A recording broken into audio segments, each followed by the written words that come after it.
Hey, this is Adam Green, creator of the Hatchet franchise and the TV show Holliston, and you are listening to Nightmare Junkhead.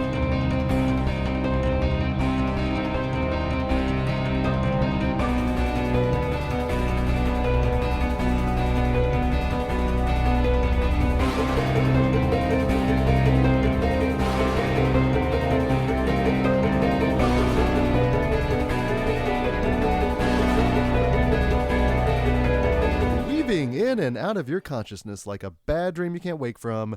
This is the Nightmare Junkhead Podcast, a horror podcast that will never be sorry for being all about horror. My name is Greg D.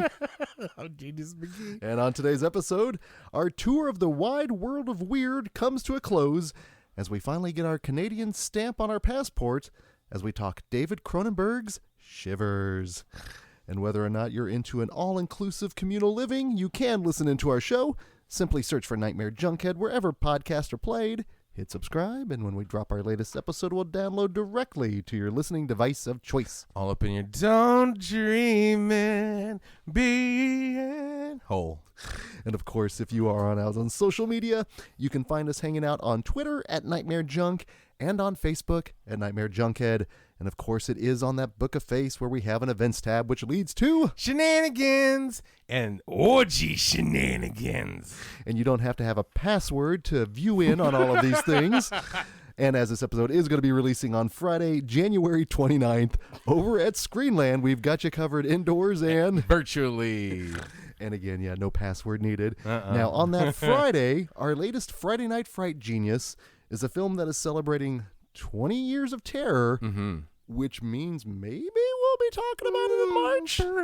Perhaps. But if you're in the Kansas City area, come on out and make sure you check out Session 9. It is a very dope movie, very worth your time. It is very cool. I watched it for the first time last year, so I'm anxious to see it on the big screen with a crowd, because this is going to be the second of kind of more of a slow burn film that we've approached on Friday Night Frights. Yeah. Having just experienced The Black Coat's Daughter, which, oh my goodness. Always so good. Fucking Osgood Perkin knocked it out. Played amazingly, so I'm anxious to see how Session 9 plays. And it's got one of the best fuck yous in cinema that I think. It ranks up there. It definitely does. But then that following Friday, as will be the first Friday in February, we're going to be celebrating Women in Horror Month all that month, and we're going to be kicking things off with a movie you can truly sink your teeth into, Raw. Oh, goodness gracious. I saw it multiple times, and it has made me truly appreciate my veterinarians so much more, and I respect what they possibly go through. Oh, yeah. I like the way they think. Oh, my goodness. Now, of course, this weekend as well, we've got a number of other genre fare, including a movie I know we experienced at Film Club, Tommy. Oh, how do you think he does? I don't know. I thoroughly enjoy that movie. Tommy is dope. Fucking Anne Margaret, Tina Turner, fucking Elton John, Baked fucking Beans, The Who. I mean, everything about it. Diddle about. That's a terrible movie. I mean, it's great, but some of the things that Tommy goes through is fucking awful. It does address some things, which is why I played as a perfect film club There's a film. There's a lot to decompress with that movie. Another film that has a lot to decompress is 2001: A Space Odyssey. Can't open the bay doors. How? I'm afraid we can't do that, genius. Oh man, this is one you need to see. I hope they play it in Theater 1, especially for the whole Jupiter sequence. I remember watching that for the first time and not knowing what in the world was going on. I was so lost and confused. And having watched it several times, I still don't know what's going on. I am lost and confused. And then finally, of course, a film that we covered in Deathcember. I watched it for the first time then. I get to see it on the big screen. Robert Zemeckis' Death Becomes Her. Now a warning? It is so good. That movie is so good. And you know what?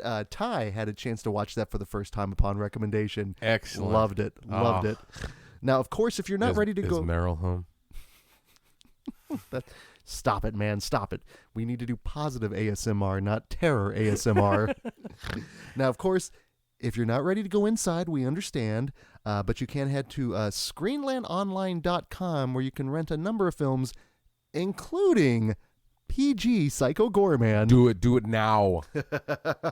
But of course, the following Saturday on the 30th, we're going to be unleashing our latest Shudder shout-out. Ooh, Gladberger double feature. I am excited. I am ready to go back into Midian and piss on priests. Bits of Barker, as we're calling it. And yes, I'm going to be watching on Shudder Rawhead Rex for the first time. Is that a first time viewing for you as well? Mm-hmm. But we're going to be going back to somewhere that's very comfortable and welcoming. Oh, yeah. Nightbreed. Ooh, speaking of Cronenberg. He is terrifying as Decker in that movie. Yes. There are moments in that film that are seared into my brain, and it's because of his just blank stare. Mm-hmm. Oh, it is ridiculous. God, that's a creepy movie, but I love it. The whole idea of Midian just fascinates me. Oh, Nightbreed in and of itself, and I do believe this is the director's cut as well. Ooh, so even more trolologs. Yeah, a celebration of the Trolologs. Now, of course, you can celebrate right along with us. We assume, hopefully, most of you out there are subscribed to Shudder. Mm-hmm. Of course, if you're not, there are a number of 7-day free trials that you can go along with that. But if you would like some exclusive content that includes customized pre-show, introduction, trailer reels, and post-film scintillating discussion, all you have to do is become a member of the Screenland film family by heading on over to patreon.com/Screenland. And of course, that is the tip of the tier. So much more to offer upon that. Mm-hmm. But Genius, if we're talking film family and Patreon, Hey, Pellies. we want to give a little Patreon pally shout out here. And listen, we've been fortunate enough here in the Kansas City area, especially me being the socially awkward introvert, that because of places like Screenland, I have the chance to interact kind of, socially with other people out there. And this member of our film family, we've given him a shout out before, but we're giving him another one here. Andrea, you rule, first and foremost. Oh, fuck yeah, you're fucking rad. But I also want to make sure that we talk her podcast. She's a co-host of the Black Magic Coven podcast as part of the Cricus Podcast Network. Mm-hmm. And their latest episode had the one and only goth gangsta princess, Jill Gavargazian on. And she's also a member of Film Club. She's been in a lot of our virtual discussions, and she always has some very humorous and insightful input. And Andrew, you can fucking party. You are rad. You are fucking rad. Well, and I also want to mention that because I do have confidence that this will happen, but they will be joining us here in the month of March as well. I'm excited. With the Madness No. I wanted to make sure to give them a shout. If you are not listening to them already, Jill's episode is a great episode to jump into as they approach a lot of true horror stuff, but with just a sensibility that can only be when they all gather together and they put the forces into nature. And so, Andrea, thank you so much for being a friend. Mm-hmm. Traveling back the road down again. Well, speaking of a road that we've been traveling here. Oh, yeah. All over the map. The wide world of weird has taken us all across the globe, Genius. Mm-hmm. And I'm not going to lie, I've seen some wonderful things, Mm-hmm. but I've also seen some things that I'm never going to unsee now. How we've subjected some of our friends to things that they will unsee when they didn't even need to see the movie. Right. I had to make sure they saw some octopus getting down, right? I mean, we're practically Cenobites at this point. I think we've scarred Mount Baldy with at least metal scars. He's got some metal shavings in there somewhere, and that's our bad. But we've also had a chance to experience some movies that I may have never had a chance to experience. So it's been a good thing. Mm-hmm. Because honestly, I don't even think I would have got to Possession. I mean, I think if I is this a Squiddly Diddly movie? Eventually, I might have, but I mean, it wasn't until Do you think you would have gotten around to Body Melt? No, I don't think so. I think I would have on Street Trash first. But yeah, I'm glad I got to Body Melt. I'm glad I got to Possession. And you had initially stumbled upon Tetsuo, so one way or the other, a lot of these were all first-time experiences, especially within the last few years.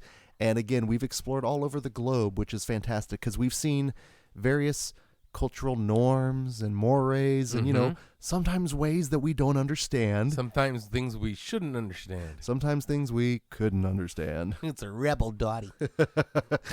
And that is a roundabout way to saying we have now arrived in our last episode of the month here in Canada. Mm-hmm. Our neighbors to the north are wonderfully weird and nice neighbors to the north. So many wonderful things coming from Canada. Hell, the From My Parents' Basement podcast, one of my favorites with Gary, Aaron, and all those cats. Wonderful, wonderful. Puppet Killer, Gigi Salguero, they're all in Vancouver. Lisa Ovies, we love you guys. Another member of our film family. No, so much goodness beyond hockey and poutine. I mean, they offer so much. And we kid because we love.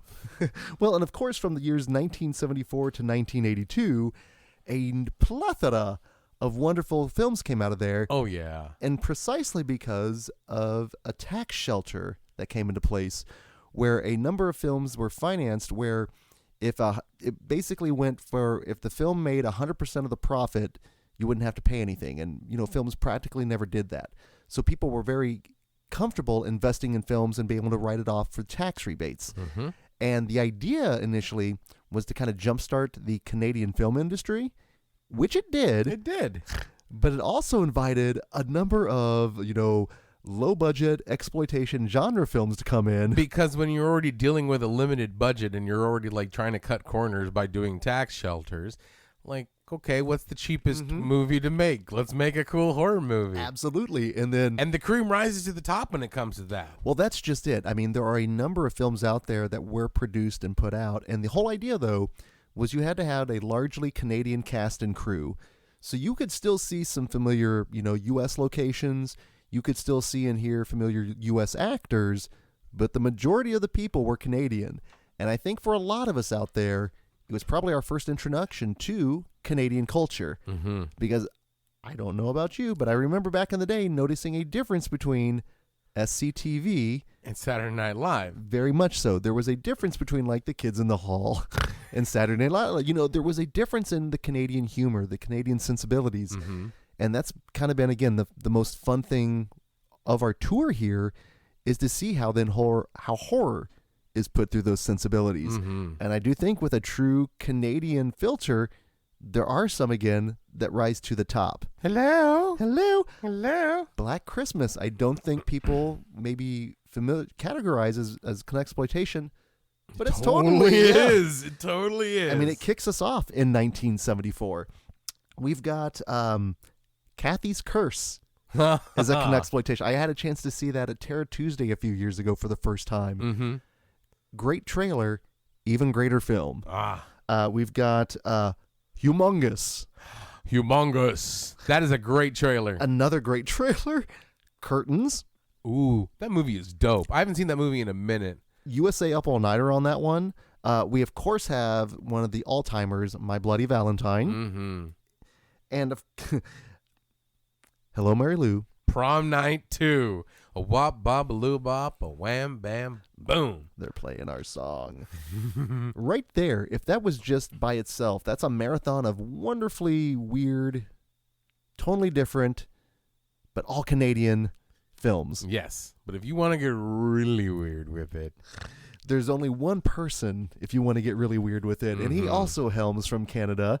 Got his start in Conexploitation, and was one of those filmmakers who his films did actually inject something into the Canadian film industry. Usually forcefully. Phallically. We're talking the filmography of one David Cronenberg. Cronenberg. Of course. Like in the last episode when we were of course we're going to Japan. I mean, if we're talking the wide world of weird, and if we are talking about the wide world of weird, and we've done The Untamed and Tetsuro the Iron Man and all these other things that owe homage to Cronenberg, of course we're going to talk about Cronenberg. We're going to close out in Canada. We're going to close out in Cronenberg.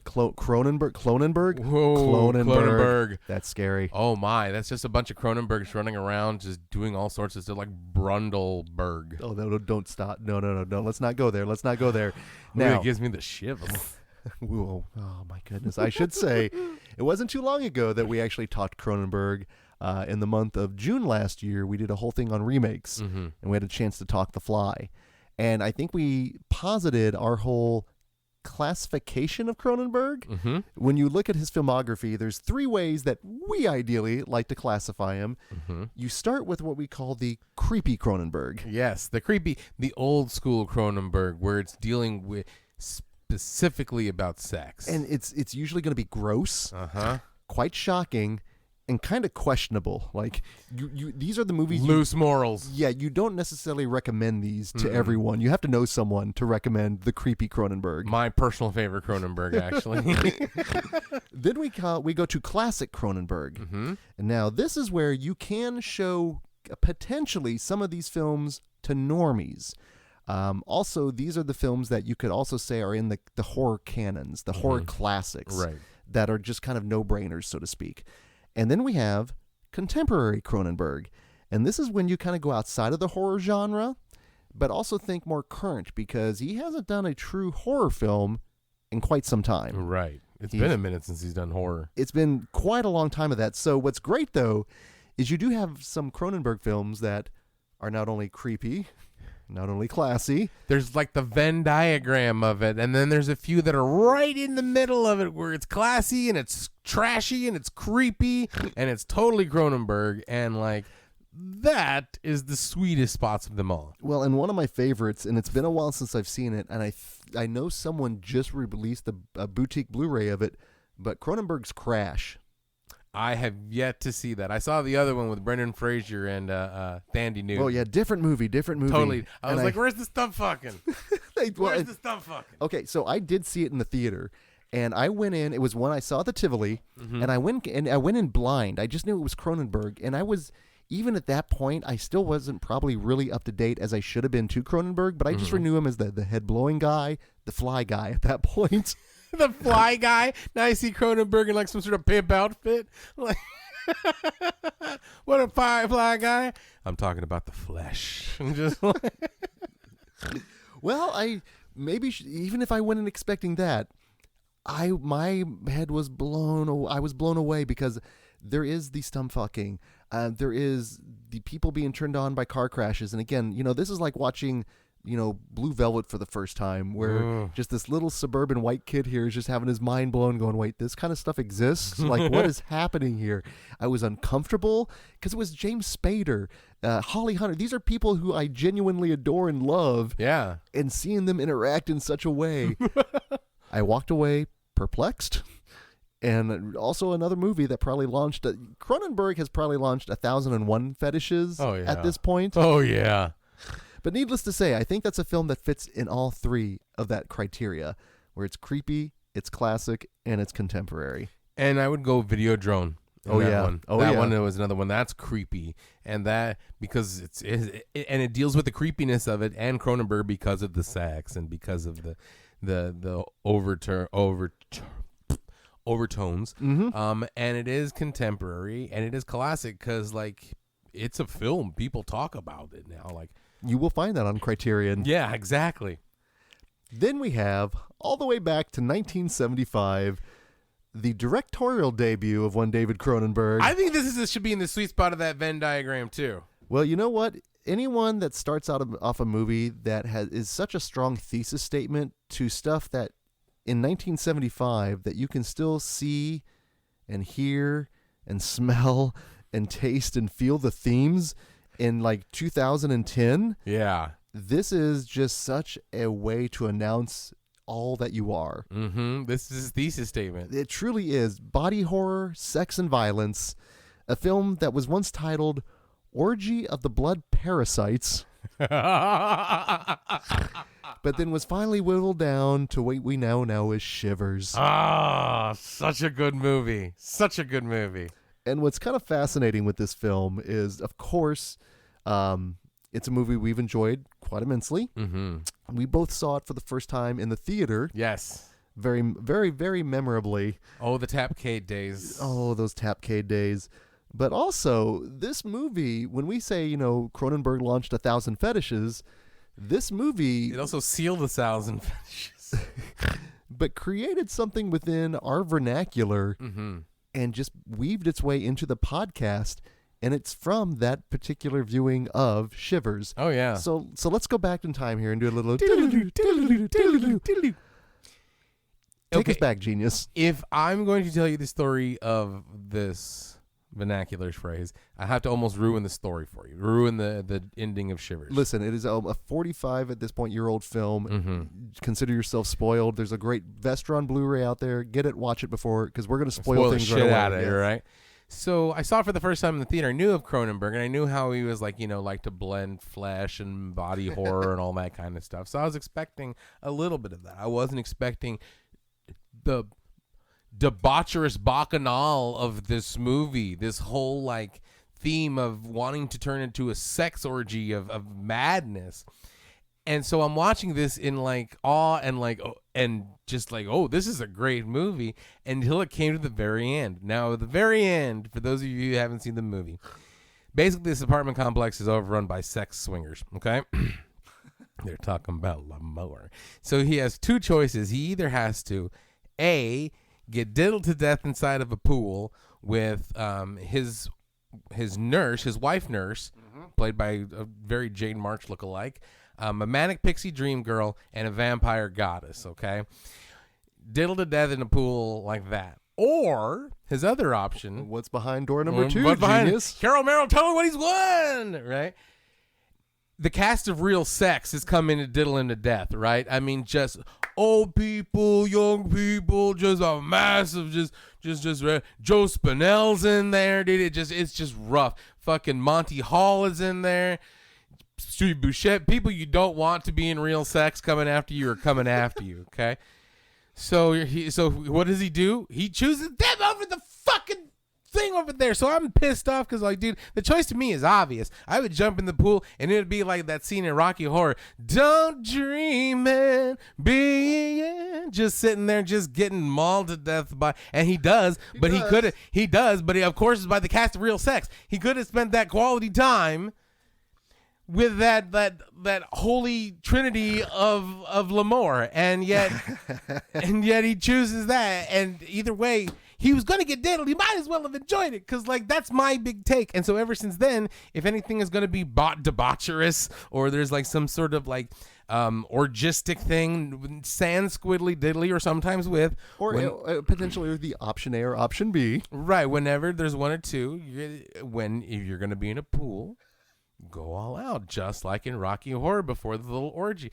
Don't dream it. So sometimes when I do that, the don't dream it, people like, oh, it's like from Rocky Horror. It is, but it isn't. It's really from Shivers. And I think Cronenberg would be proud, because you have Cronenberg, those two references together. Right? I put them in the pods and then I hit the switch.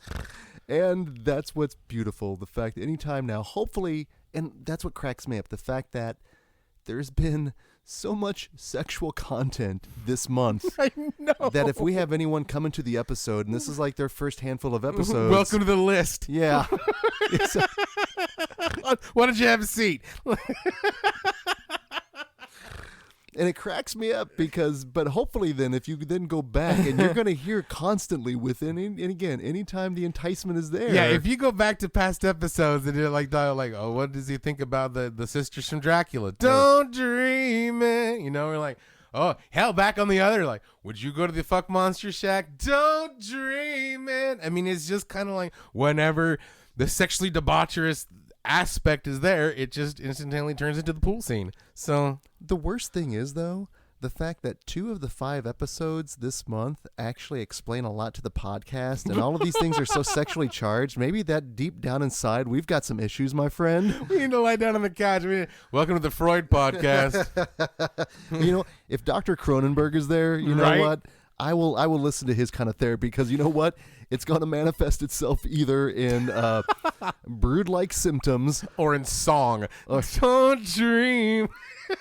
Well, a couple things with Shivers. Number one, it was part of the pre-show at the old Terror Tuesday at the Draft House, and I love that trailer because it's got the great narration. I can't remember if it's Percy Rodriguez or one of those cats from the 70s. Was it Pray? It doesn't happen here. Not no, that that's one. Rabid. It is, yeah, Rabid. This one is. That one's great. If this too. one doesn't bother you, you should see a psychiatrist. Quick. Yeah. Quick. Ah, so good. So good. So the trailer itself is wonderful, but okay, so it doesn't bother me. That movie didn't bother me. So should I see a psychiatrist? I mean, it did bother me the fact that he chose wrong. I mean, he did it. In fairness, the Knights Templar there, he chose poorly. Right? Instead of his face melting, something else happens. Right? I mean, that's my only main beef. Everything else, I'm like, I'm cool with that movie. The only problem about that is fucking why? Why would you choose door number 2? He definitely got zonked. multiple times. Oh, the from the pool to the suburbs, you know, Right. the trail that's going on there. First and foremost, this movie is very sexual. Yes. This movie. It opens up with a possible rape. Oh no, that initial assault scene is so traumatizing because I have not watched Shivers since that Tapcade screening. And I do remember it very memorably. And remember Joy. I remember kind of feeling the movie with you at the time, going, "Oh yeah, this is Jay." Having that moment, watching it by myself this time, it was more traumatizing because those joyous moments by myself, I'm just like, "Oh no, this is brutal. No, what this contrast? What the hell what are you doing to me, Cronenberg?" His first film, within the first 5 minutes, establishes this crazy contrast of Because the credit is like, come to Starline Apartments where everything is model and brand new. And it's like, I'm thinking I wrote down like, I'd like to live there. That sounds dope. that. I was about to ask you, what would truly entice you to go into this like all communal living? How would you like to live deliciously? Like, I would. I'm fucking ready to sign up right now, you know? Plus, then they're like, and of course, cable. I'm like, cable. I'm like, that's like, okay, ooh, sold. in right? 1974, 1975, that is a big time deluxe thing. Right? Plus the fact that I know it's a swingers complex. Of course I'm going to move in right there. Wait, Come and knock at our door. Did you see any pineapples in the front of the building? The whole island was shaped as a pineapple. The Starline Pineapple Hotel. Come on, we've been waiting for you. Where the kisses are hers and his and his and hers and hers and his and hers and his and his and Here's the thing. You're not wrong. You're not wrong with this movie.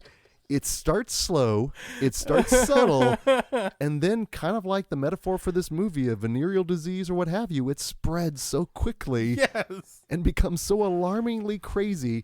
There are moments in this movie that I forgot about. Kids on leashes. I know. I totally forgot about that one too. How do you forget about kids on leashes? I'm never gonna forget that. And then the kid and the Joe Spinell like room service coming out like they just had a grand old time, and the mom's like, "Oh, I had a great time too," coming out, and it's like, "God damn, what's going on in this movie?" The creepy bellman / security guard. But the way the bellhop got it when that old lady was like, "I'm hungry for love," and just pulls him like a cartoon. Oh, that made me giggle, and I shouldn't be giggling at fucking Shivers, but at the same time, I'm having a fucking ball. Again, going through this catalog this month, how we reacted to these films is going to tell us more about our own personal psyches, I know. our well-beings, because I wasn't laughing throughout. I was still aghast going, "Oh my God, oh no." I was going through the motions, my friends. My pearls. Getting the vapors. I was clutching at something. I was hoping it was pearls at this point. I mean, don't get me wrong. The Kids Unleashed and that shit kind of gave me a gasp too. But other than that, everything else, I was like, well, okay. But at the same time, if it's a diddle parasite, I mean, And that's the other thing I forgot as well, that this whole thing technically is a man-made venereal disease. mad scientist thing. Yeah. And then it gives you, when you get a little bit more context to that opening assault scene, it doesn't make it any better, but it does kind of fill in the blanks because Cronenberg does not hold your hand through this movie. Because I thought he was trying to diddle her to death, but it turned out he was trying to stop the cause of the diddle. And so like it was almost a beneficial assault, but you don't realize that until later. Not at all. And the way it's portrayed in that intro scene, again, the contrast to the people doing their thing in that apartment setting, everyday life going on while this horrific thing is going on. But then you don't realize how everybody diddled the girl in apartment 11B. And then like it's just this kind of like the old man who keeps telling the same story over and over again. Here's my thing. As much horrific shit with like a couple of scenes of kids on leashes, total scenes of debaucherousness, this movie is funny as fuck. There's some funny, genuinely funny moments in this movie. The doctor is played by Joe Silver. I was a big fan of. Dr. Pickles? Yeah. Because it's been used. he's like, you gonna eat that pickle? Okay. And then he's like, hey, I'm still hungry. He had multiple scenes talking about pickles, and there'd be time where he just showed up and he's eating. He'd come in the car, he's eating. Do you think he was just a body away from being a bad mortician, potentially? He's already created the diddle parasite monsters anyway, and he was just pissed off that his name... Here's what I wrote. He goes, when he found the other doctor's notes, the first one, he said that he wanted to make a world a mindless orgy. Yep. He made a parasite that acted as aphrodisiac and a venereal disease. Wow. Yeah, that's it. That's it from It Follows. That's what that is. Well, and it's kind of funny. I'm not saying anything, but Fuck flowers. it's a product of the time. If you think about kind of the free love of the 70s at the time. So I put a parasitic onion to my belt because it's the style at the time. Yeah, because at the time, it was running rampant. L'Amour was a big deal when you'd even have representation of it on TV. Not at all. And here, like you said, it's kind of implied that everyone is kind of together at this point. Yeah, no, there were multiple moments in this film that I was just uncomfortable. Now, having watched Black Sunday for the first time when Barbara Streisand shows up, I was like, oh, more context now. And then again at the end with the pool, I was very much having that moment. I was still disturbed, but I was giggling to myself because I was like, well, here's where it starts. Mm-hmm. And by the time then we get Lynn Lowry as the manic pixie dream girl. Uh-huh. It is such a uncomfortable movie. I mean, I love the fact that we watched this in the theater, and it was a pretty packed theater, if I remember right. Yeah, it was. And we were just there. We did not host it. We weren't hosting it. We were like, hey, Shivers is cool. Let's see it. I'm down. Like, what'd you think? Don't dream it. I still thoroughly love this movie because it's so over the top and so like pro-sexual awakening yet anti-sexual awakening, and like it's got a lot of different messages and a lot of different things. There was even a point where I felt like it almost felt like it was dealing with erectile dysfunction, because the part where the husband is lying in bed and he's like really digging the worm and he's like, come on, big fella, come on, get up, move around. And I'm like, oh. Meanwhile, this like weird, gross thing is growing out of his body, and and the effects still work very well. Yes, they do. Well, I had forgotten also that it is very much with the parasite portion of the movie, the first time watching it, of course, that it falls very much in line and would play as a great triple feature with this, Night of the Creeps, and Slither. I was just about to say the quote-unquote demise of Barbara Steele's character when she's in the pool, when she's in the tub. Oh. That's violent and mean. That one, there was like, oh, shit. Oh, that was so uncomfortable. That was super uncomfortable. But you see a little moment of that in Slither, and I think James Gunn mentioned that he had never seen Night of the Creeps. He had never seen Shivers, which I can understand. But again, it just shows you how that kind of element is out there in the public consciousness, which just tells us how messed up we all truly are. Because even if Shivers didn't exist, we would have probably gotten Night of the Creeps. If Night of the Creeps didn't exist, we would have probably gotten Shivers. Right. Or I should say Slither. Slither. But the fact that it's an unknown monster and that anybody could really be a sex fiend that you don't know, like the Higgins-looking dude, the concierge. Oh yeah, with another pencil-thin mustache. Yeah, when he's like, the couple comes down, there's something wrong with our power. He goes, well, I think something's in my office. Come on in. And then he goes, and then he closes them and like, what's going on? And then like, ooh, and they all just assault him. It's not goofy, but at the same time, it's like, God damn. There was the moment when the other doctor was behind the door and those two guys were just trying to entice him out. And they weren't trying to like break the door down. They were just doing their thing. Everyone had their own method. Mm-hmm. They were mindless, yet they weren't mindless. They were mindful of one particular thing. Right. And it like you said, it's so uncomfortable that I think with the particular audience, though, it could play a little bit more on the funny side, because this is early 70s, mid 70s. Right. We're all a little bit more hirsute than others. The hygiene isn't maybe quite as it should be, and as someone that is a hairy-chested man myself, I felt good with the representation. Mm-hmm. Well, everybody should be glad with the representation in this movie, because everybody gets diddled or diddle somebody in this movie. No matter what your race, creed, color, everybody is going to get diddled. And we're talking age as well, and that's the most disturbing thing, I think, with this film. Yeah, it is. It was an all-inclusive, basically, what we have here. And that's with Cronenberg saying, listen, I'm not afraid to address these things. We're all sexual creatures. We're all flesh. Okay, there was a gag that I had to write.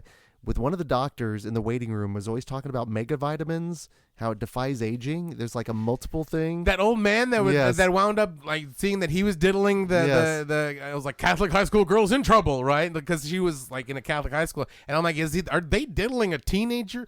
Turned out she wasn't. She was like 19, still a teenager, but still she wasn't.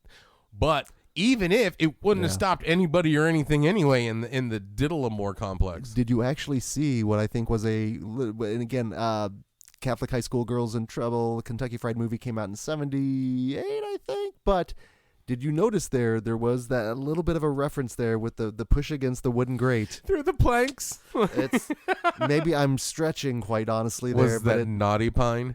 Oh, boy. Well, it should be noted, this movie was naughty enough to be debated on the Parliament floor, as it was government and state funded, because they were like, this is what your tax dollars are paying for, is this movie, Shivers. So imagine we are not amused. Quite honestly, it would have given me some Canadian pride. This is much like when you have those Body Melt was very much in this line. A lot of the Peter Jackson films that he did in New Zealand were all government and state funded. And that's what I love. And this was kind of what gave the Canadian films its really kickstart, and Cronenberg as well, because from here we go from Rabid, we get to The Brood, we get to Scanners, Videodrome, again, all those ones that verge the creepy into the classic. Yeah, and I love those movies. Like, The Rabid is great, and The Brood is great, and Videodrome, it's nuts. No, but this movie has a lot of different things it wants to say, and I'm not 100% sure of all the different messages, because it's just so, not madcapery, because it's everything in this movie is serious, but still, it's kind of like the amount of debauchery in it is so over the top that it gives me the giggles. And like, I even wrote down poor Dr. Pickles, and like, I couldn't even think of the way he gets dispatched violently, and then even when they're like, okay, well, we're not gonna let you escape, so let's T-bone your car, and I'm like, oh no, not Jane March, right? Yeah, I had moments of this movie again, going through here. Hold on just a second. But she even had like this trash thing where she goes, I had a dream where my flesh was being devoured by all these random different old people, and I'm like, whoa, she's doing it again. It's not long live the new flesh, it's long live the old erotic flesh. Yeah, there's that entire weird dialogue. And then she was like, and then at the end I wound up liking it, and like, well, that's what I like about Cronenberg, is he's not going to hold your hand. He's not going to ask easy questions, and he's not going to give you the answers. He's going to let you establish for yourself. And we always talk about the baggage you bring with each viewing of a film. And I guaranteed the first time I watched this movie, I went in with one aspect, and I went in, this time with a whole nother one. But that's what I like about these movies. Yeah. Is ideally I'm going to have a new experience with each viewing. And with Cronenberg's movies, that's been absolutely what I've experienced, again, from everyone, whether it's more contemporary, classic, or creepy. Absolutely. And that's what I like about Cronenberg as well. It's like, these movies are adult movies. This isn't like this. All of his movies are adult movies. He never made like a silly slasher, and not that slashers are silly, but I'm just saying he never made another type of horror movie. They've always been very heady adult films. Well, I mean, we talk about being, going to therapy based on everything that we're talking about here. He did that Jungian or Freud film where it was Viggo Mortensen played. I can't remember if it was Jung or Freud, but he tackled all of that. I mean, this is something that he's gone out of his way to not necessarily separate himself from horror, but even in something like, A History of Violence, still has those hardcore violent Cronenberg elements. And psychological trauma. And the sex. Yeah. I mean, I'm not going to be like, hee, but there's a 69 scene in A History of Violence that is very casual. It's kind of loving, actually, the way it's portrayed. And Cronenberg he's never been afraid to incorporate the sex with the violence, and how they ideally exist independently, but occasionally, they're not mutually exclusive at this point. And from the get-go with Shivers, I mean, it's all there. And then you just extrapolate, as you do with Cronenberg, from all of his other movies. Oh, yeah. It's kind of incredible that this was his first film.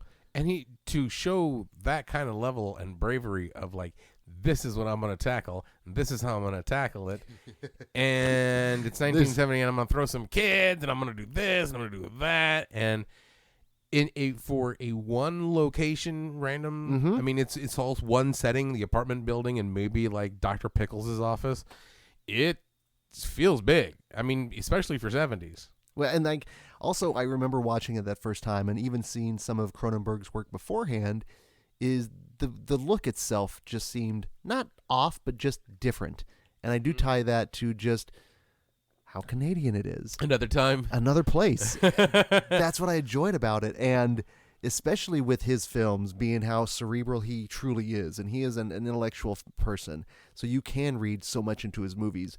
But he also realized that it's a visual format. It's designed to be entertaining, so if you don't want to get cerebral about it and you just want to get weird with it, he's your man. Yeah. And we've been talking weird movies this entire month, but with Cronenberg, you add some class to the weird, which I think that's why a lot of people, that's why he continues to just inspire and hopefully continue to make movies. Because you saw Possessor, did you not? Oh, yeah. Because even his offspring's making weird sex, creepy movies. Oh, my goodness. No, you're good. But I think that goes to the power of Cronenberg, because if you take Shivers, script, everything, and give it to a different director, how batshit bizarre it could be exploitive. While there's a lot of sex and nudity in this movie, there's not overt. Nobody gets full penetration, you know. And it's all like implied, especially with the kid stuff. The door closes and then comes back and there's something. So in another movie, this could have gone like almost like Russ Myers. It could have gone in one of those bad 70s exploitation films, right, where you'd prefer to watch the trailer than the real thing because you know the movie itself. Or you would literally have to go to another theater to watch this movie. Yeah, you'd be going through the beaded curtain. Right. No, I think, hell, and weirdly enough, it could have been another weird sex romp as well, because if you take out the zombieism fact and you just have an apartment full of people having sex and getting into shenanigans, it plays like one of those weird like Bavarian boob films back in the day. School of Hard Knockers or something. Exactly. I think that does. Actually, no. I was going to say there are still the Canadian sex romps because there's Bustin' Loose, there's Screwballs. Yeah. Those are all in that same vein. And it could have been a totally Canadian sex romp. You know, it could have been Porky's. It could have been Apartment Meatballs. You know. But it technically is. But you then have Cronenberg add his unique taste and vision and aesthetic, and we have Shivers and jokes. His dry, funny humor. So we're a big fan of the movie Crypt here. Joe Lynch had a chance to moderate a Q&A panel of the Fly screening with Cronenberg, Gina Davis, and Howard Shore. Wow. Exactly. He was super nervous and everything. But he's, his whole thing was I couldn't believe how funny Cronenberg is, but how dry it is, but how intelligent he also is as well. So he's like, you have to be on your game when you're around Cronenberg because he's quick, he's witty, but he's also quick to make sure to know, he'll put you in your place. Oh, man. That would be super intimidating. Right? Imagine that, like genius. We get to do a screening of Shivers, and here comes Cronenberg. Meanwhile, don't dream it. I'm over there talking about Dr. Pickles. Well, that's just it. Do you think that he would be happy that you've had that kind of an experience with this movie and that kind of a connect? Again, just the fact that that phrase itself means so much. I think he would be interested in me just to analyze me. He goes, okay, I want to see what this guy's thinking and why, So, like, I think he would be like, I would be more, not so much a friend to him, but more like a test subject, more of like, I bet you, Phineas, that I can turn this man into a gentleman in a fortnight. Something like that. That could be one of his latest films, actually. That could be a contemporary Cronenberg movie. The Education of Genius McGee. What would be the Canadian way of saying you're the man now, dog? Instead of Finding Forrester, it's Joining Genius. Joining Genius. You're the man now, Squid. No, I legitimately, coming back to this movie, in fact, I watched it. I picked up the Vestron Blu-ray. And it's part of that whole thing they put out. I got it for $14 new. Get the fuck out of town. With loads of special features, including the said trailer, which I'm so glad to have at my disposal at this point. But it's kind of, I guess it's not too terribly shocking because when people do think of early Cronenberg, they will go to the Videodrome, Scanners, and then a lot of people will say Rabid. But I think Shivers is the one that really gets lost in the shuffle. I think so. I think Shivers is like, hey, this is what I'm about. This is what I want to do. Do you think it is because of the more sexual content? I think that, and I think because it was kind of like overshadowed by Rabid. Mm-hmm. It was overshadowed by The Fly. It was one of those, like, for example, everybody talks about like Dawn and Night and even Night of the Living Dead, but nobody talks about Patrick. Nobody talks about Martin. Yeah. Patrick. We've already been to Australia, my friend. Right? Nobody talks about. So it's one of those ones that, because of his accomplishments, gets lost in the shuffle, which I think is a shame because, like we said, I think this is one of his, like, not young and hungry Cronenberg. He definitely is, but this definitely say, like, this is the movie I want to make. Yeah. This is the kind of thing that I want to do.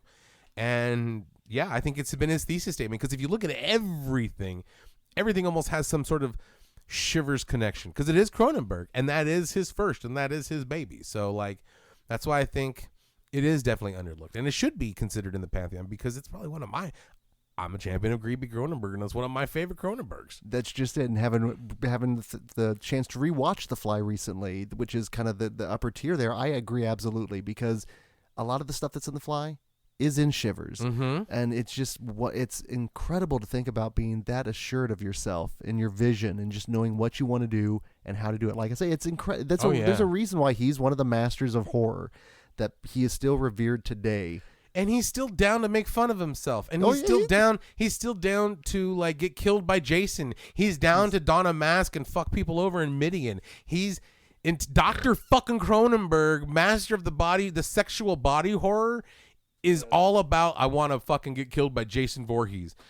You gotta respect that level of complexity and just all around assuredness of himself. And also, in his heyday and even now, he's not quite Mick Garris level, but he's got a fine head of hair. Yeah, he does. It's that Canadian shampoo. It's like fucking moose tears. It's wonderful. Is that in a study dyed of moose head? Uh-huh. Now, what I always enjoy is in Rabid, it stars Marilyn Chambers, mm-hmm. who is in the movie Behind the Green Door, mm-hmm. which Shivers, I always thought the alternate title could be Behind the Green Tax Canadian Shelter Door. Behind the Green Doors. Doors. Because every apartment is an apartment of debauchery. That entire sequence, actually. The father-daughter sequence. Yeah, this is my daughter Erica. But again, it tackles taboo subjects, because no matter what debaucherous shit is gone on in that apartment, it's gone on somewhere in Canada or all over the world. Do you think George R.R. Martin saw this movie and was like, I'm gonna make a whole thing out of that? Right? Do Full House Lannister. Yeah. But then you notice that they come back into play, the old man and the daughter, and the pool orgy. And the whole pool. Well, that end scene. So watching it again this time. Am I wrong? Seriously, you have Barbara Steele, fucking Elvira, right? One of Dracula's fucking brides. You have fucking Manic Pixie Dream Girl, and she's cute as a fucking button. And then you have fucking Jane March as the sexy nurse. Come on. Launched 1,000 fetishes. Do Color of Night indeed. Versus the rejects from the Gong Show. So, like, because did you see that old man with a cigar? He's like, ha, ha, ha. And even the old couple, they came down to play, Oh, God, all of it. If I had to choose between those three ingenues in the pool versus that, come on. And what a petri dish that pool is. My goodness. It's like the pool of corrupted God. It's horrible. That is like the primordial ooze that like new diseases crawl out of, sincerely. But it's like in the pool of gremlins, like but it's going to be sexy. It'll just That's actually the static that we saw back in the day when we were trying to scramble real sex. And then when we got the good stuff, it wasn't the good stuff. It was what we saw there. Yeah, it was. Yeah, it was. Shivers is a cautionary tale, but it's a lot of fun. As crazy as it is, as much as, as perverse and like horrible, because it has incest, it has child rape, it has all this crazy shit. What's wrong with us? What is wrong with us? But then again, it's got Dr. Pickles, and it's got fucking like funny social commentary, and it's got hungry for love jokes. Let's just say this: if we were to host a screening of it, because again, when we were there, we were just attending. I would probably give a little bit of a warning and just say, hey, this movie, we would do another time. Another place. Warning. Like, you're going to see some wacky shit in this movie. You're going to see some stuff that might trigger you a little because I hate the term woke. It's not that we're woke, it's we're aware. Yeah. We know that we this want stuff people to is- have good experiences with the Yes. movie. And if there's a potential, especially because back in the day, I never really did like watching animals get killed, but I really don't like watching animals get killed. Now it can really sour my viewing. But if I know going ahead there might be a potential, I'm like, okay, I'm aware of it, I can prepare. Because this movie is not an easy movie for everybody. It really isn't. No. Fortunately about it, it does deal with all this stuff, but it never gets graphic about it. And I think that's the saving grace. Because, yeah, the old man makes out with his daughter, but one, it's only for a few seconds. It's not a full, like... Is there a 5-second rule with that? Well, not only that, it's gross, but at the same time, when we don't see the kids being forcefully diddled, we just see, like I said, the door closing and then come back and it's... You know what? F you, David Cronenberg, because then it's in my mind, which is so much worse. Which is worse. But at the same time, like, it didn't go, like I said, it didn't go behind the beaded curtain. Yeah. It still could be considered contemporary and classy. And as hosting it, yeah, I would say, like, this is a very hard film to watch, but at the same time, you can have fun with it. I mean, like... Because I had a genuine good time with this movie, and I feel terrible saying this movie is great, and I'm gonna recommend this movie to everybody. But I fucking do recommend this movie to everybody, and I do think it's great, and I do find it hilarious at times. I find it irrehensible and like shocking at times, but at the same time, did I have a good fucking watch? Fuck yeah, I did. There's a lot to unpack there. You know what? It's appropriate though that we need to unpack because technically. We've had a long journey here, my friend. We've gone to the wild world of weird. We've gone all over the place. Let's take a minute to take some stock here. Let's look at our passport. Let's look at all the badges here. Well, so the funny thing about this whole thing of Wild World of Weird, it was going to be a totally different trip altogether. we were initially trying to just do international horror films. Yeah. Initially we wanted to start in Australia. Mm-hmm. We were initially going to go with Razorback. Mm-hmm. I had Body Melt on Blu-ray. We watched it. Was a lot of fun. Yeah. But it was a weird movie. Just totally weird. And that inspired to just... Then you're like, well, let's get weird. Let's get weird with it. We also knew we were going to do Possession. Yeah. And I'm well, fuck it, dude. If we're going to get weird and we already got the squiddly diddly, let's just go full fucking weird with it. And we got full fucking weird with it. So I guarantee if we had not gotten weird with it, I would not have seen The Untamed. Right? Would not have seen Tetsuo. And, you know...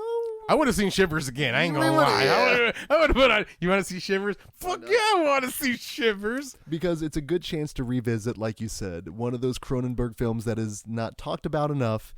That even on a Blu-ray, I don't think is still getting enough love out there. So please check it out.